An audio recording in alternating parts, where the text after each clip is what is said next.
sua igreja chega reverentemente diante desse trono bendito, cheio de ressurreição. Cantamos, adoramos, veneramos, entronizamos, na ânsia, meu Deus, de que nessa manhã o Senhor venha ao nosso encontro. A gente precisa de Ti nesta hora, Senhor, desesperadamente, porque não há para onde nós irmos, porque só o Senhor tem as palavras de vida eterna. E a gente está aqui, Jesus, é por causa disso, porque o Senhor tem as palavras de vida eterna. Não existe nenhum outro motivo para a gente estar aqui, Senhor, porque nada pode ser maior do que o Senhor. Nós agora entregamos em Tuas mãos nossas vidas, corações, sentidos, para que de alguma forma o Senhor, nessa manhã, nos faça sair daqui diferentes da maneira como chegamos. Para a glória do Teu nome oramos, amém. Meu amado irmão, minha amada irmã, você que está com a sua Bíblia, ainda em pé por um momento, abra comigo em Mateus, capítulo 5. Os irmãos que nos acompanham também pela transmissão na internet, se quiserem, podem nos acompanhar. Mateus capítulo 5, nós vamos ler apenas o versículo 8. E eu gostaria que toda a igreja lesse comigo, numa só voz, amém? Mateus capítulo 5, versículo 8. Bem-aventurados os limpos de coração, porque verão a Deus. Novamente, bem-aventurados os limpos de coração, porque verão a Deus. Você pode se sentar. Graça, paz e bem aos nossos irmãos, um bom dia a todos. Eu quero agradecer a essa amada igreja que nos acolheu nesta manhã. Quero agradecer ao pastor Edson, que nos recebeu aqui com toda a sua equipe, o irmão Danilo também, para a programação da tarde. Quero agradecer a minha esposa, Rosana, que me acompanha também. Quero louvar a Deus por estar nessa igreja com os irmãos. Quero louvar a Deus também pelos irmãos que nos acompanham pela transmissão online. Revendo alguns irmãos que já conhecemos, conhecendo outros, ampliando o nosso leque de amizades aqui na Convenção Sul. Para quem não me conhece, eu sou o pastor Eduardo, sou pastor ali na igreja de Telêmaco Borba. Estamos ali no interior há 1 ano e 3 meses, com a graça do Senhor Jesus. Estamos ali cuidando daquela igreja em Telêmaco Borba e de um pequeno grupo de irmãos lá no alto do Mauá. A diaconisa Luísa sabe, nosso irmão ali também sabe, povo querido.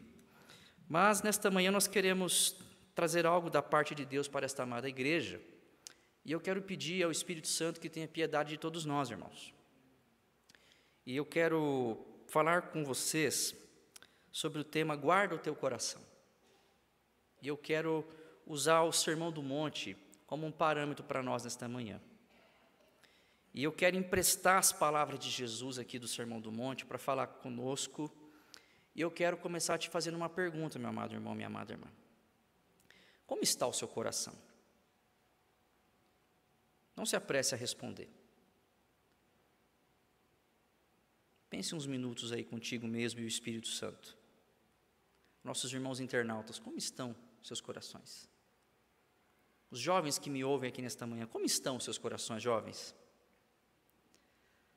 Os nossos irmãos mais experientes aqui, estou vendo aqui o pastor Cassiano, dessa geração, como estão os vossos corações?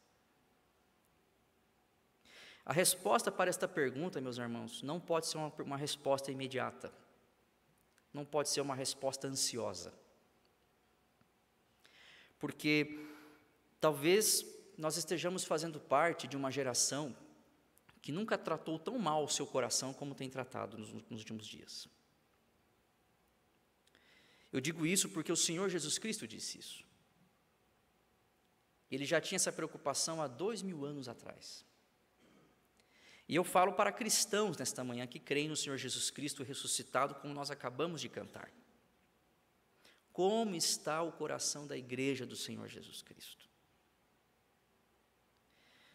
Amados, por que Jesus falou sobre o coração? Eu quero recapitular algumas coisas importantes para nós, porque o Sermão do Monte, irmãos, aqui no capítulo 5 de Mateus, talvez, se não for, seja entre as mais importantes, a mais importante pregação de Jesus. E nós estamos acostumados a olhar para o Sermão do Monte de uma forma fragmentada. Nós estamos acostumados a olhar para as bem-aventuranças e nos identificarmos com alguma delas, mas de uma maneira muito reduzida, com aquilo que o texto quer de fato dizer para nós. Jesus, ele já tinha começado o seu ministério.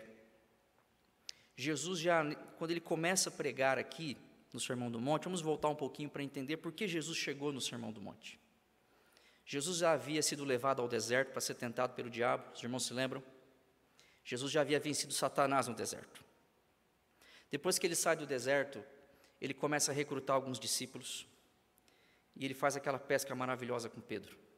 Começa a se apresentar melhor para André, a Filipe, a Natanael e a tantos outros. Jesus vai até a casa de Pedro, cura a sogra de Pedro. As pessoas aquele pequeno grupo do início que está em torno de Jesus, percebe algo diferente em Jesus. Algo que não tinha nos outros. Jesus faz coisas que os outros não fazem. Fala de um jeito que os outros não falam. Ele começa lá em Mateus 4 a pregar e começa a dizer: arrependei-vos, porque o reino dos céus está próximo. Coisa que os escribas não diziam. Os fariseus não diziam, os saduceus não diziam. E a Bíblia vai dizendo que no meio dos discursos, no meio dos ensinamentos, Jesus também vai fazendo muitas maravilhas, muitos sinais, muitas curas, libertações espirituais, e o povo começa a se despertar para uma coisa que há 400 anos não acontecia em Israel. Já fazia 400 anos que não se levantava um grande profeta em Israel. Eu estou preparando os irmãos para entender por que Jesus sobe no Monte das Oliveiras e dá o Sermão do Monte. Vocês vão entender o que o pastor Eduardo está fazendo. E Jesus começa a apresentar o seu cartão de visita. Jesus começa aos poucos a dizer a que veio. Jesus começa a mostrar que ele não é só o carpinteiro da Galileia. Ele chega numa sinagoga, abre o livro do profeta Isaías, faz a leitura do profeta Isaías, fecha o rolo do profeta Isaías, olha nos olhos do seu público e diz: hoje se cumpriu esta profecia.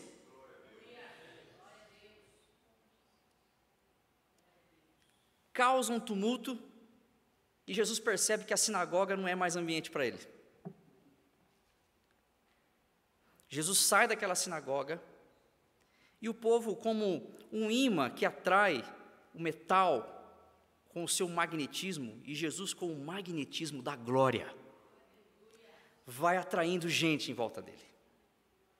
E atrai tanta gente, tanta gente, tanta gente, cego, manco, rico, pobre, prostituta, mulher direita, homem pervertido, todos são atraídos por Jesus, que ele precisa subir no alto de um monte, assim como Moisés subiu no alto de um monte.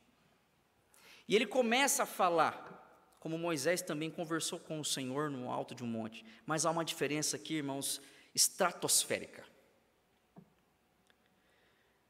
No alto do monte, o povo só vê Moisés.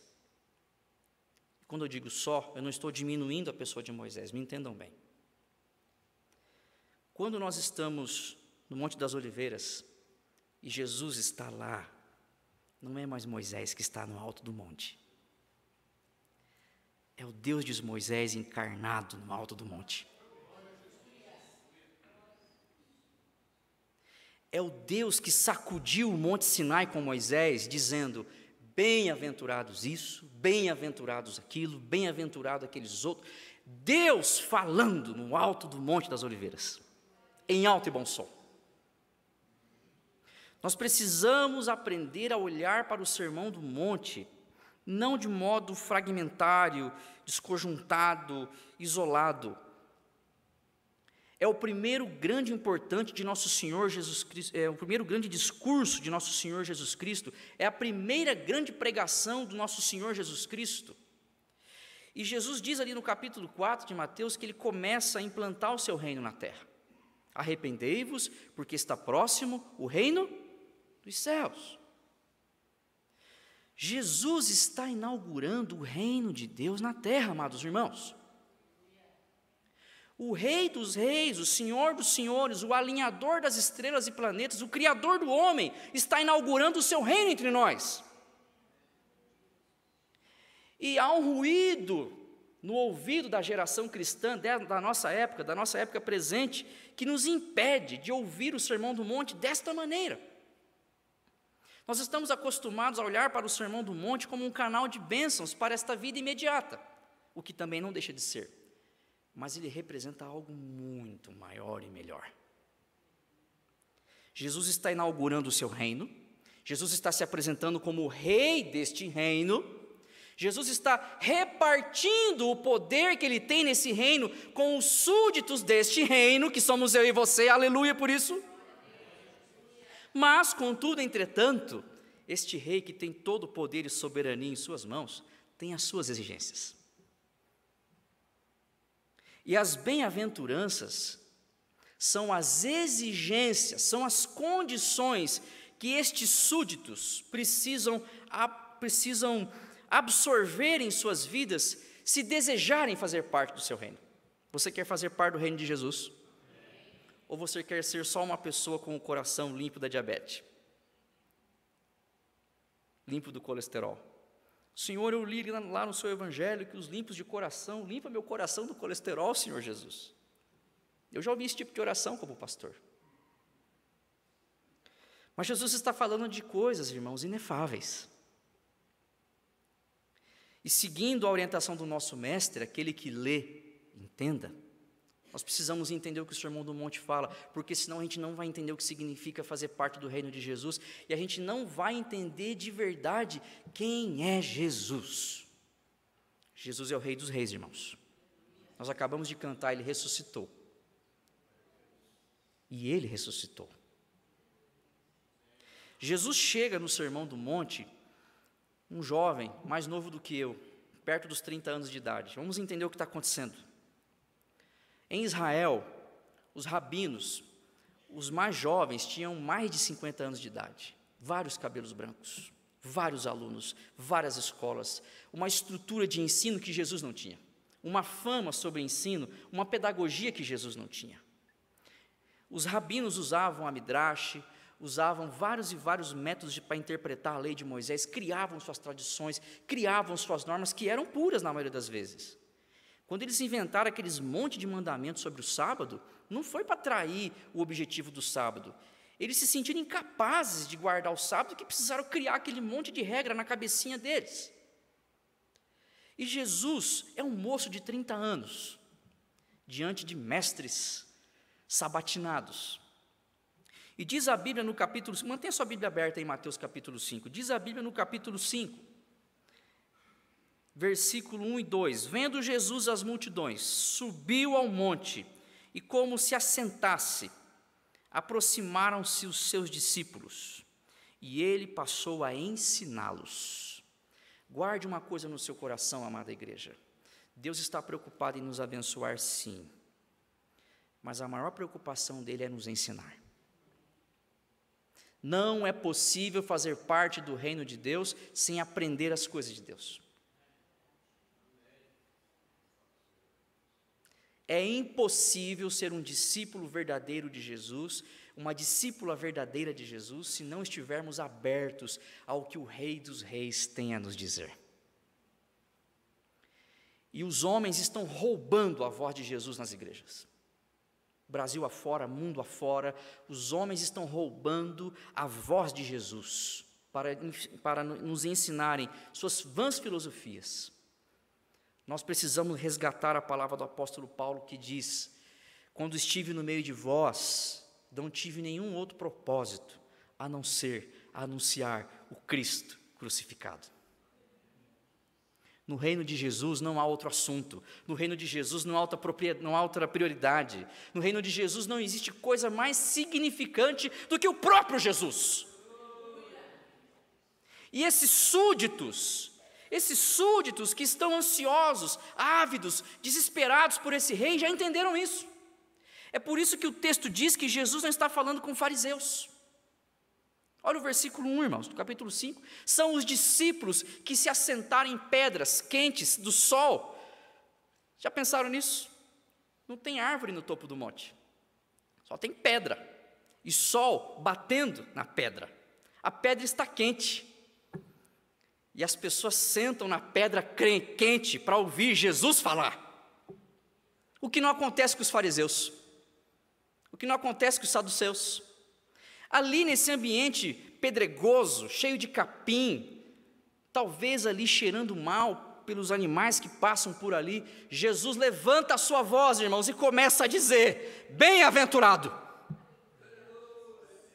bem-aventurado, que significa feliz demais, felizes ao extremo, felicidade sem fim. Tem aquele, tem aquela que me ouve nesse momento, Jesus está dizendo.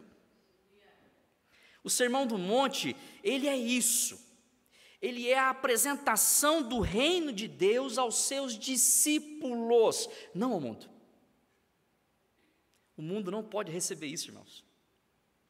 Os carnais deste mundo não podem receber isso. Se Deus não der a eles, eles não têm condição de alcançar. E Jesus está dando isso aos discípulos. Eu gostaria que de hoje em diante você olhasse para o capítulo 5 de Mateus, que é o Sermão do Monte, que é o capítulo 5, 6 e 7, é o Sermão do Monte. E você nunca mais olhasse para o Sermão do Monte como uma coisinha, como um milagre. Não, o Sermão do Monte é Jesus anunciando: eu sou o rei, eu cheguei, iniciei o meu reino e você precisa fazer parte dele. Como? Como fazer parte desse reino?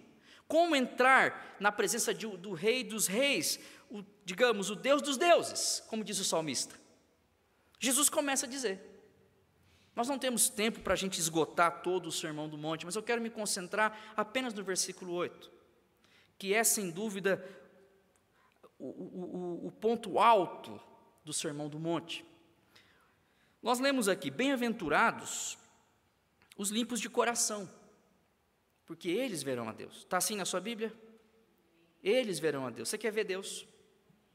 Quer ou não quer ver Deus? Você imagina como Deus deve ser? Se Ele tiver barba, o tamanho da sua barba, a sua altura. Você tem essas imaginações como cristão? Existem teologias, irmãos, que estão roubando essa esperança de nós. Existe uma infinidade de ensinamentos teológicos do nosso tempo que estão nos afastando do prioritário. Deus é a nossa prioridade. Quando Deus criou o homem lá no paraíso, Deus criou o homem para ver Ele. Deus criou o homem para ver Ele, para passar tempo com Ele, conviver com Ele, servir Ele, trabalhar com Ele. E há ensinamentos em nossos dias roubando essa esperança de nós. Prosperidade, saúde infalível, negócio que não fale nunca, como vencer crises, 10 passos para vencer crise, 10 passos para isso, 10 passos para aquilo. Isso não é a palavra de Deus, irmãos. A palavra de Deus está no Sermão do Monte, dizendo para mim e para você nesta manhã: bem-aventurados os puros de coração, porque só eles verão a Deus. Por que o pastor Eduardo perguntou para você como anda seu coração? Porque a pureza de coração, segundo falou o nosso Mestre, o Senhor Jesus Cristo, é uma exigência de Deus para todo aquele que quer segui-lo. Você está seguindo Cristo? Amém? Você está adorando esse Cristo ressuscitado? Eu estou seguindo esse Cristo, estou servindo esse Cristo ressuscitado. Sou pastor do rebanho dele. E todos nós precisamos cuidar do nosso coração. Veja, irmãos, não é qualquer pessoa que disse isso, irmãos. Vamos ler com calma no texto. Vamos ler com calma o texto. Jesus está dizendo: só os puros irão me ver na glória realmente. Somente os puros, as puras, os limpos, as limpas. Jesus está pondo uma exigência. É Jesus que está falando, irmãos. É o Senhor da igreja que está falando. É o que morreu e ressuscitou que está falando. É aquele que humilhou o diabo quem está dizendo: se você quiser me contemplar no dia da minha vinda, esteja limpo o seu coração. E nós temos cuidado da família, temos cuidado dos nossos negócios, temos cuidado de nossos ministérios, mas temos cuidado de nosso coração, como cuidamos de um veículo. Eu conheço pessoas, homens, e a gente vai falar sobre isso mais tarde, que não deixa a esposa encostar no carro depois que ele lava. Agora não, acabei de lavar. Se ele cuidasse do seu coração nas coisas de Deus, como ele cuida desse carro, ele não teria essa preocupação com o carro. Eu conheço empresários que há muito tempo não sabem o que é mais uma noite de sono bem dormida, porque precisam cuidar dos seus negócios. Mas se eles cuidassem dos seus corações, como Jesus está dizendo que precisa ser cuidado, eles seriam os melhores empresários do mundo. Porque Cristo empresariaria os negócios deles. Conheço pastores que cuidam dos seus ministérios, de suas ovelhas, de vigílias, disso, daquilo, e o seu coração, porque, irmãos, o pastor também é ovelha. Glória a Deus por isso. Porque como Jesus trata você, Ele também me trata.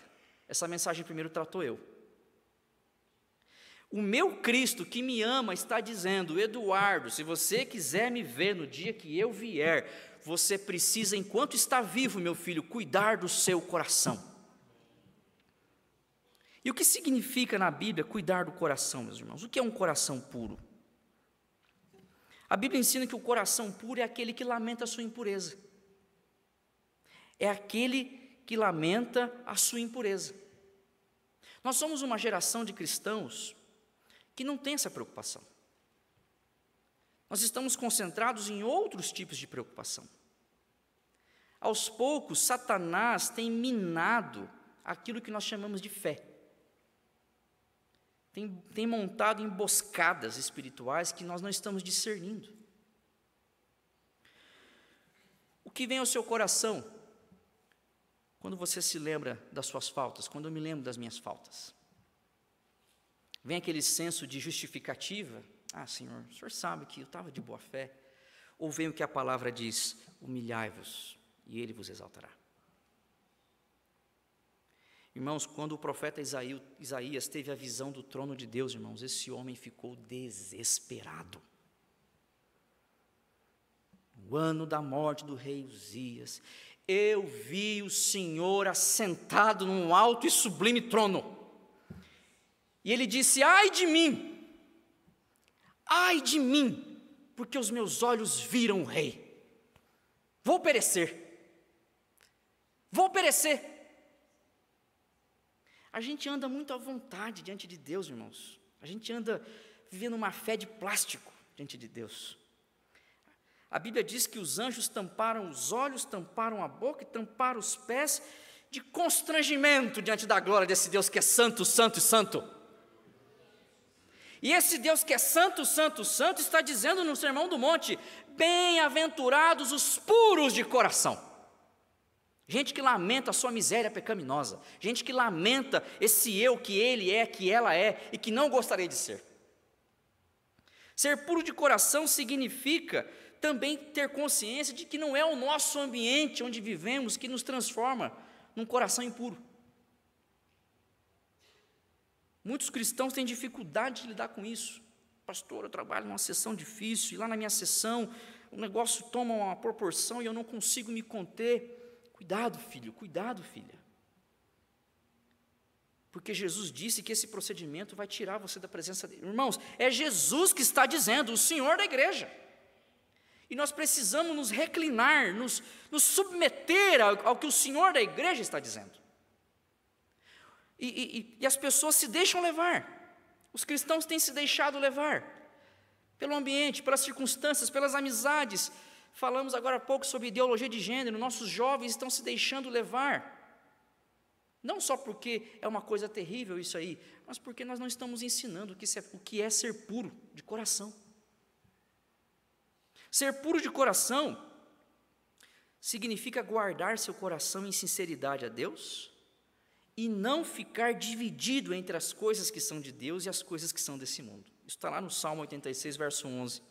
Dá-me um coração inteiramente fiel, para que eu tema seu nome. Não se iluda, meu amado irmão, minha amada irmã. Nós só temeremos a Deus o dia que tivermos um coração fiel, piedoso, reverente, submetido, humilhado, dependente, totalmente conectado ao Deus que pode nos transformar no ser humano que ainda não somos. Nós precisamos, a palavra recomenda, isso é muito sério, meus amados irmãos. Deus não é aquele Deus caricato que nós vemos em algumas canções de louvor por aí, em algumas peças evangélicas por aí, em alguns púlpitos por aí. Não, a Bíblia diz que Ele é fogo consumidor. A Bíblia diz: considerai a severidade do nosso Deus. Eu quero ilustrar a você um exemplo do Evangelho, onde nós vemos as trevas reconhecendo a sublimidade e a pureza desse Cristo. Os irmãos se lembram do episódio do Gadareno, o endemoniado Gadareno? A Bíblia fala que Jesus tomou um barquinho e chegou até um lugar chamado Gadara. Lá havia um homem possuído por uma legião de demônios. Os irmãos conhecem a história. E Jesus foi para lá especificamente por aquele homem em liberdade. Jesus foi mostrar a sua autoridade de rei no céu e na terra. E a Bíblia diz que Jesus plantou o pé na praia e que o gadareno estava do outro lado da ilha. Ele vivia nu, algemado, numa condição terrível. A Bíblia fala que esse homem correu a ilha toda para encontrar Jesus, irmãos. Eu fui pesquisar, é uma distância boa. Em questão de minutos ele chegou onde Jesus estava, mas não era ele, né? Que dava essa força, essa capacidade, né? Não era ele que estava correndo. Preste atenção no que a Bíblia diz. A Bíblia diz que quando aquele endemoniado, cheio de legiões de demônios, chegou diante de Jesus, a Bíblia diz que ele se prostrou e o adorou. E disse desesperado, aquela legião de demônios: que temos nós contigo, Cristo do Deus vivo? Vieste nos destruir antes da hora? Por tudo que é mais sagrado, não destrua a gente ainda, não deixa a gente sair daqui ainda. Aqueles porcos, coloque a gente naqueles porcos, mas não destrua a gente ainda.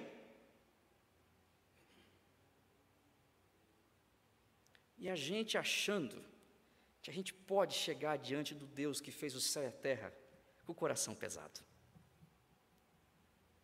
E a gente achando que, do jeitinho que a gente seguiu a semana, como o nosso presbítero cantou aqui, a gente pode chegar aqui: cheguei, Deus. Não. Nós estamos diante do único Deus puro no universo. Nós estamos diante de alguém que tem um grau de pureza e santidade tão elevada, que todo o universo, com suas estrelas, planetas e multiversos possíveis e existentes, não cabem. E isso precisa amedrontar eu e você quando nós fazemos uma oração. Isso precisa fazer a gente pensar direito sobre as coisas de Deus. Isso precisa mexer comigo e com você, porque pessoas mais simples do que eu e você entenderam isso e sentaram numa pedra quente para escutar esse Deus falar, que está falando conosco hoje aqui. Guarde o seu coração. Nós cristãos, irmãos, estamos odiando como o povo do mundo odeia. Nós não conseguimos debater ideias partidárias sem ofender. Falo de cristãos. Nós não conseguimos sentar entre família e resolver problema com os princípios bíblicos em mão. Nós não conseguimos. Sobe ao nosso coração a ira que sobe no coração do ímpio. Nossos jovens, de um modo geral, homens, mulheres, os cristãos. Como cristãos que servem a Deus, como um país como o nosso, 100 milhões de evangélicos. Igreja, há um estudo aí de uma ONG cristã que diz que no Brasil surgem por dia quase 14 mil pequenas congregações evangélicas, por dia. E ainda existem crianças em orfanatos, ainda existem idosos largados em asilos, ainda existe gente desamparada, ainda há gente passando fome com 100 milhões de evangélicos num país que se diz cristão. Nós não somos cristãos. Nós ainda estamos naquela fase de ouvir Jesus falar. Jesus está nos recrutando para seu reino, irmãos, e as exigências são altas, mas valem a pena. O demônio chega diante de Jesus, o adora, reconhece sua grandeza, mas o demônio não pode servir Jesus, porque ele já está condenado.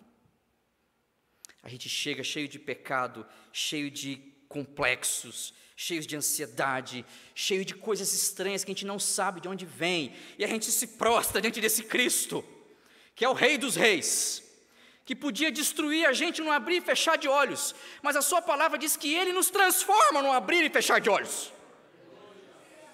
A gente chega cheio de dolo, cheio de falta, cheio de maldade diante desse Cristo, um coração pedregoso, um coração rochoso, e como um cirurgião perfeito, num único golpe, Ele tira esse coração de pedra, como diz o profeta Jeremias, põe um coração de carne, e escreve lá a sua vontade. E como se não bastasse, Ele dá ordem ao Espírito Santo, vai lá agora morar dentro desse coração que eu transformei. Você e eu, amada igreja, estamos envolvidos nisso. Você já se deu conta? Fazer parte do reino de Deus significa isso, ter este tipo de coração. Há algo errado conosco se nós brigamos com o vizinho porque jogou folha para cá. Há algo errado conosco se discutimos com a nossa esposa por causa de um risco de um carro, por causa de uma camisa mal passada. Há algo de errado conosco porque brigamos com o nosso filho, porque ele nos atrapalhou ver o jornal que queríamos ver. Há algo de errado conosco também, pastores, quando nos transformamos em pessoas insensíveis, dizendo sermos pessoas de Deus. Precisamos desse coração do Sermão do Monte, meus irmãos, desesperadamente, porque senão não veremos a Cristo. Não veremos a Cristo, amados irmãos. É uma exigência do nosso Senhor. A palavra diz como nós podemos alcançar esse coração puro, e louvado seja Deus por isso. Quando Jesus está pregando o seu evangelho no Sermão do Monte, irmãos, Ele não está pregando para mudar a vida financeira das pessoas. Ele não está pregando para restaurar casamentos. Ele não está pregando para curar enfermidades. Muito embora tudo isso Ele possa fazer num estalar de dedos, e amém por isso, quando Ele faz. Mas o alvo de Jesus não é esse. Existe um problema maior, mais fundo, chamado pecado. Jesus quer atacar o pecado, porque é o pecado que faz a gente ter o coração errado, é o pecado que faz a gente sentir o que a gente não quer sentir, é o pecado que faz a gente ser egoísta quando tinha que ser solidário, é o pecado que faz a gente magoar a pessoa que dorme com a gente, é o pecado que faz a gente chamar de inútil o filho que Deus nos deu, é o pecado que faz a gente desacreditar que essa mensagem que eu prego agora, você está dizendo talvez não é para mim isso aí, isso é o pecado, é o velho Adão. Cura não resolve isso. Um emprego melhor que eu tenho não resolve. Quem resolve é Jesus. É só Jesus. Por isso que o Evangelho é uma mensagem ao coração do homem. Jesus não vai cuidar da sua casa primeiro, Ele vai cuidar do seu coração primeiro. Nós temos que melhorar nosso evangelismo, irmãos. A pessoa está lá toda desconfigurada na sua vida. Dá dó, parte o coração. Jesus pode levantar aquela família? Pode. Jesus pode curar aquele enfermo? Pode. Mas primeiro, Ele precisa resolver o problema do pecado. E a Bíblia diz que o Evangelho é uma mensagem ao coração do homem, para mudar o coração do homem. E como é que a gente alcança esse coração aqui do Sermão do Monte? A Bíblia mostra. Está lá em Hebreus capítulo 12, verso 14. Sem santidade, ninguém verá o Senhor. Não é o pastor Eduardo que está dizendo, irmãos, é o Evangelho. Quando a carta de Hebreus foi escrita, já fazia 40 anos que Jesus tinha ressuscitado para o céu. Interessante, né? Como que o ensinamento do coração puro não se perdeu ali na primeira geração dos cristãos, né? Ninguém tinha escrito ainda o Sermão do Monte, e numa janela de tempo tão grande, os fiéis, sentados em pedras quentes, passavam uns para os outros. Coração puro, senão ninguém vê Deus. Deus está dizendo, e Ele tem o direito de fazer as suas exigências, porque Ele nos deu a vida aqui nesse planeta, e também vai nos dar a vida futura no outro mundo que virá. Então ele tem o direito de exigir de nós o que ele desejar, amados irmãos. E ele exige aqui no Sermão do Monte um coração mergulhado em santidade. E santidade é um bem precioso, raro nos dias de hoje. Deus é santo, santo, santo. Quem mexe com louvor sabe que às vezes faltam palavras para a gente dizer como esse Deus é santo. A gente se depara com alguns textos da Escritura que não existe na língua algo para explicar como é esse santo Deus que quer que eu seja santo como Ele é santo. Nós precisamos vigiar o nosso coração, irmãos, porque santidade nem sempre é perfeição, mas é sempre separação. Separação daquilo que me torna impuro. Se os meus olhos forem puros, como é que é o resto? O corpo será puro. Se os meus olhos forem impuros, todo o corpo será impuro. Os meus ouvidos, as minhas mãos, os meus pés, os meus pensamentos. Irmãos, cada partícula do nosso corpo precisa ser santo, como é santo o nosso Deus. Aí o coração puro vem. A Bíblia diz que o coração puro é também uma exigência, porque só aqueles que se parecem com Cristo, irmãos, é que verão o Senhor. Você já pensou nisso? Paulo diz aos Romanos que a missão de Jesus é forjar em nós um novo Adão. Não o Adão do paraíso que caiu, mas o Adão em Jesus Cristo que não cai mais. Então, sentimentos de Cristo, visão de Cristo, ouvido de Cristo, mão de Cristo, tato de Cristo, pregação de Cristo, amor de Cristo, caridade de Cristo, tudo de Cristo em nós. Porque nada de nós em nós vale alguma coisa para Cristo. Irmãos, este é o segredo para sermos poderosos em obras. Ser como foi o nosso Senhor e Salvador Jesus Cristo. Jesus está dizendo que só poderão ver a Deus as pessoas que forem exatamente aquilo que Jesus é. Pastor, isso é impossível. Não é impossível. A Bíblia diz que há coisas que para o homem é impossível, mas para Deus, tudo é possível. Deus pegou um pregador chamado Pedro, que cheirava peixe, e colocou Jerusalém de ponta cabeça com a palavra desse homem. Deus pegou homens iletrados, homens sem preparo intelectual, homens com as mãos calejadas, homens que tinham talvez uma ou duas peças de roupa, e foram colocados diante de gente muito mais inteligente do que eles, e eles na força do Espírito Santo, com o seu coração puro, foram capazes de causar perplexidade. Onde esses homens estudaram? Qual escola midrášica eles estão seguindo? Eles andaram com Jesus de Nazaré, aleluia! Coração de Jesus, jeito de Jesus, caminhada de Jesus, pegada de Jesus, coração puro, igual de Jesus. A Bíblia diz ainda que a gente alcança o coração puro quando a gente aprende a ver Deus na nossa vida. Nas pequenas coisas e nas grandes coisas. Achei muito interessante a colocação do nosso diretor sobre a chuva. Porque como Deus cuida de chuva, Deus também cuida de câncer. Amém? Eu estava um dia aqui e vi um testemunho maravilhoso do presbítero Cassiano, daquela oportunidade de trabalho que ele tinha rejeitado por causa do sábado e tal, e depois ele contando como Deus o recompensou, né? Uma oportunidade também sem igual. Mas também lá na minha igreja há alguns irmãos lá, mais simples, que Deus também os abençoa na sua simplicidade. Isso traz um coração puro, irmãos. Cuidado com a teologia da prosperidade, ela nos transforma num demônio.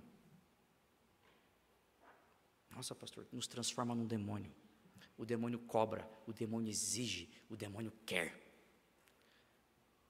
Discípulos pedem. Senhor, se for da tua vontade, diz Tiago. Não é isso que diz a carta de Tiago? Se o Senhor permitir, se o Senhor concordar, se for para a glória do Senhor. Coração puro. A Bíblia diz ainda que a gente adquire um coração puro quando a gente alimenta a esperança de ver Deus face a face. A esperança de ver Deus face a face. Paulo diz aos Colossenses: pense nas coisas do céu, que não são daqui da terra. A Bíblia fala em Apocalipse que nós estamos sendo encaminhados para um lugar, irmãos, que não vai haver mais um mar. É tão lindo o oceano, não é?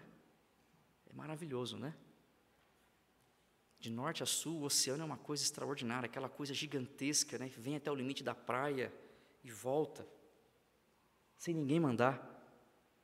Não ultrapassa o limite daquela areia, né? E a areia perto da água do oceano é tão insignificante. E é belo ver isso. A Bíblia diz que nós estamos indo para um lugar que Deus vai colocar algo ainda muito mais belo no lugar do oceano.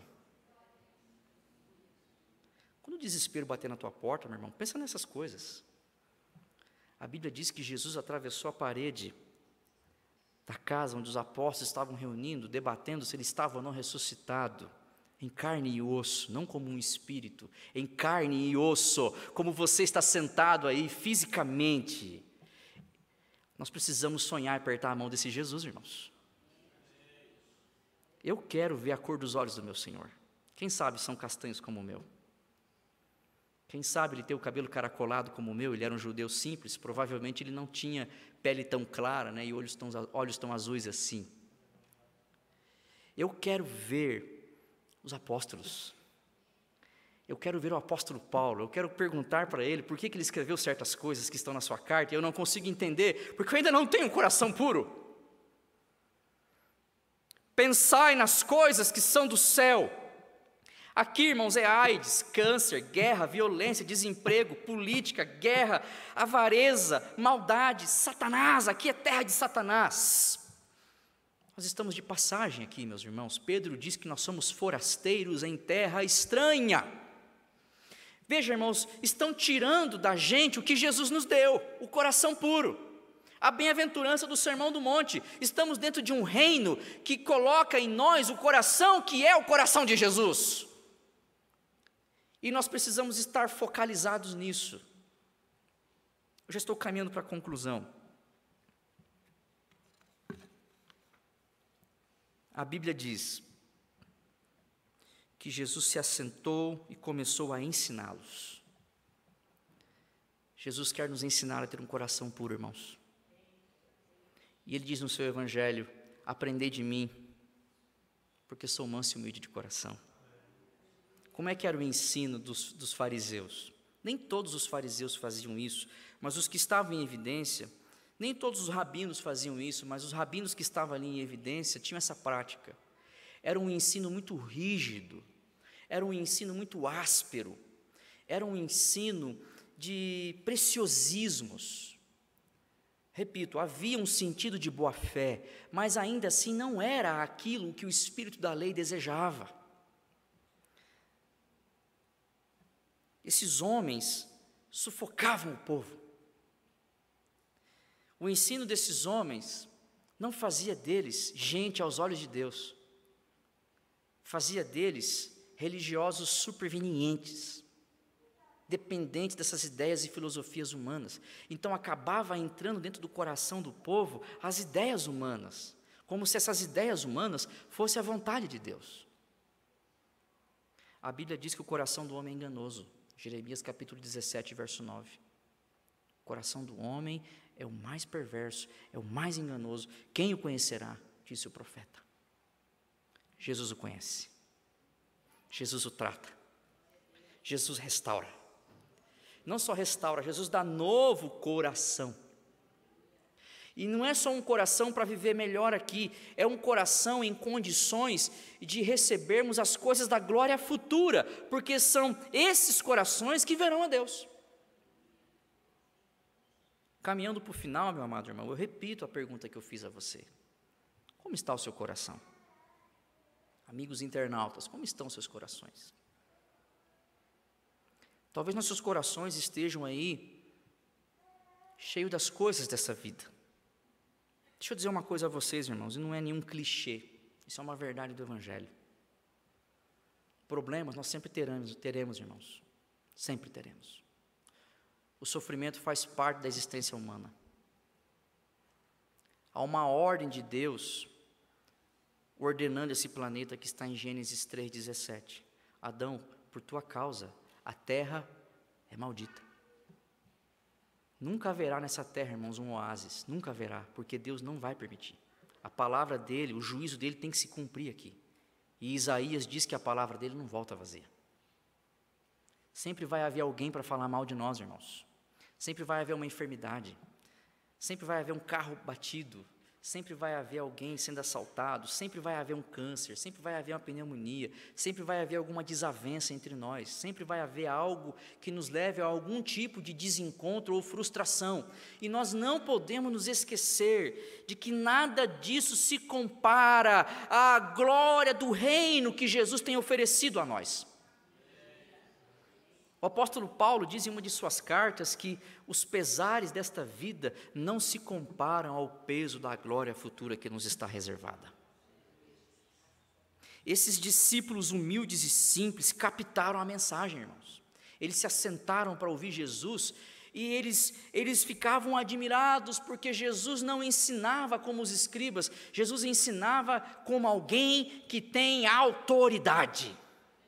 E essa autoridade não é só voz imposta, não é só colocação vocal, não é só gesticulação. Essa autoridade é alguma coisa que vem do céu e que não é desse mundo. É alguma coisa que faz de dentro para fora a gente ser o que a gente não era. E eu tenho certeza que a gente nesse auditório, nessa manhã, querendo um coração assim. A sua família vai precisar de alguém assim. Os seus amigos vão precisar de alguém assim. Esta igreja precisa de gente assim. O nosso mundo está como está, porque nós cristãos estamos abrindo mão deste privilégio que Jesus nos deu, de ter um coração como o de Cristo. Nós precisamos voltar a ser o perfume de Cristo.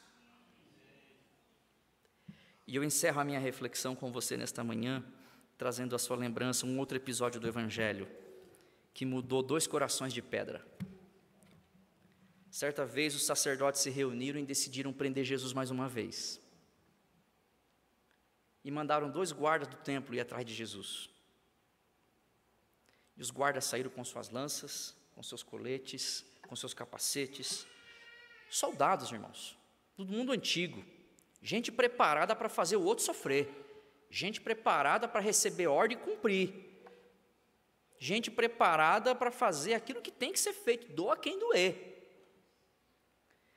E eles receberam a carta do sacerdote para ir prenderem Jesus, e chegaram lá onde Jesus estava pregando. E um falou para o outro assim: vamos esperar ele acabar o sermão, aí a gente dá a voz de prisão a ele. Jesus não conversou com eles, Jesus não cumprimentou eles, Jesus não convidou eles para fazer parte da roda. A Bíblia diz que eles apenas ouviram Jesus falar. E aquele coração de soldado, sabe? Cheio de experiência atroz, porque os soldados antigos eram cruéis. Aquele coração cheio das piores maldades, cheio das piores coisas, das piores cargas, das piores energias. Aquele coração imprestável de um soldado começou a ser golpeado pela palavra de Jesus. E eles vão ouvindo Jesus falar, eles vão ouvindo Jesus ensinar, os olhos fixos naquilo que Jesus está dizendo, e eles chegam à conclusão: não dá para prender esse homem. Nós não somos capazes de dar voz de prisão a esse homem.